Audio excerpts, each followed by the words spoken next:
Nako guys, grabe. Akala ko si Krista ay magaling lang siya kumanta.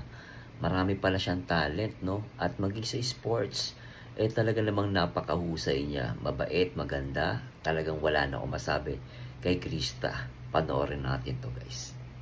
Na nag-sports po ako. Nag-sports ka pala, tulad ngayon, volleyball. So, anong position mo sa volleyball? Ano po ako? Open spiker po. Open spiker, grabe, ang galing mo. Ang galing mag-spike, sige daw, sampulo. Wala mo na. Ganyan, di ba, mag-spike? Yes po.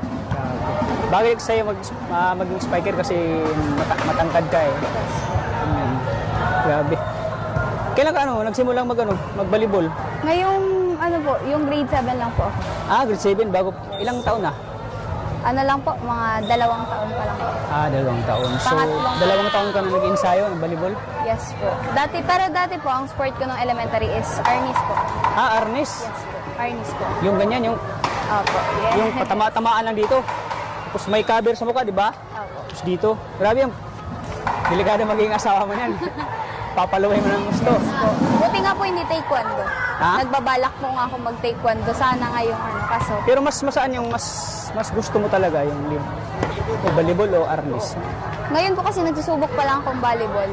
Pero mas ngayon. gusto ko po yung yung arnis po. Kasi yung arnis, special event yun eh. Yes po. Kumbaga ikaw lang mag-isa.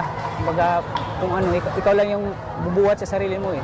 Mantala yung volleyball ay group events yun, di ba? Yes po. Kung pagka makamali ka, sisihin ka ng mga kasama mo.